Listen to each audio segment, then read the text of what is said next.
இந்த மாதிரி payment behaviour உங்களுக்கு இருந்துச்சுன்னா உங்களோட லோன் கன்ஃபார்மாக அப்ரூவ் ஆகாது. பொதுவாகவே நீங்கள் பேங்க் வந்து லோன் அப்ளிகேஷன் போட்டதுக்கப்புறம் வீட்டுக்கு பேங்க் வந்து என்ன பார்ப்பான்னு பார்த்துக்கிட்டிங்கன்னா உங்களோட சீத்தோஸ் அண்ட் சீக்ரீஸ் தான். இந்த சீக்ரீஸ் என்னன்னா ப்ரீவியஸ்லி வந்து உங்களுக்கு ஒரு ஹவுசிங் லோனாக இருக்கட்டும், இல்லை காடி லோனாக இருக்கட்டும், இல்லை மோட்டர் லோன், இதெல்லாம் வந்து நீங்கள் எப்படி கட்டுறீங்கன்னு பார்ப்பாங்க. சொன்ன தேதியில் வந்து கரெக்டாக கட்டுறீங்களா, இல்லை வந்து ஏதாவது பெண்டிங் பேமெண்ட் இருக்கான்னு பார்ப்பாங்க. லெட்ஸே வந்து உங்களோட சீக்ரீஸ் ரிப்போர்ட் வந்து பெண்டிங் பேமெண்ட் காமிக்குது அப்படின்னா உங்களுக்கு லோன் கொடுக்க ரொம்ப யோசிப்பாங்க. ப்ரீவியஸ் பேமெண்ட்டே வந்து நீங்கள் சரியாக கட்டலை, இப்போ நான் கொடுக்க போகிற லோன் வந்து நீங்கள் எப்படி கரெக்டாக கட்டுவீங்க அப்படின்னு வந்து பேங்க் வந்து யோசித்து உங்களோட லோன் வந்து ரிஜெக்ட் பண்ணுறதுக்கு ஹை சான்சஸ் நிறையவே இருக்குது.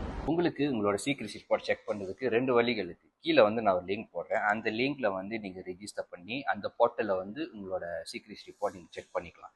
2வது ஆப்ஷன் என்னன்னு கேட்டுக்கிட்டிங்கன்னா பேங்க் நிகாரா மேஷா, நீங்களே வாக்இன் பண்ணி அங்கிட்டு நீங்கள் ப்ரிண்ட் அவுட் பண்ணி அங்கே நீங்கள் செக் பண்ணிக்கலாம். அண்ட் மேக் ஷூர் வந்து வருஷத்துக்கு அட்லீஸ்ட் 2 வாட்டி உங்களோட சீத்தாஸ் அண்ட் சீக்ரீஸ் வந்து நீங்கள் செக் பண்ணியே வச்சுக்கோங்க. ஏன்னா இன் ஃபியூச்சரில் வந்து நீங்கள் வீடு வாங்குறதா இருக்கட்டும், காடி வாங்குறதா இருக்கும், உங்களுக்கு ரொம்ப யூஸ்ஃபுல்லாக இருக்கும். இந்த இன்ஃபர்மேஷனை மறக்காமல் உங்கள் ஃபேமிலி அண்ட் ஃப்ரெண்ட்ஸ் கூட நீங்கள் ஷேர் பண்ணுங்கள். அண்ட் முக்கியமாக யாரெல்லாம் வீடு வாங்க போகிறாங்களோ இந்த ஒரு முக்கியமான இன்ஃபர்மேஷனை அவங்களுக்கு சென்ட் பண்ணி விடுங்க. மறக்காமல் என்னோட பேஜ் ஃபாலோ பண்ணிடுங்க. See you in the next video.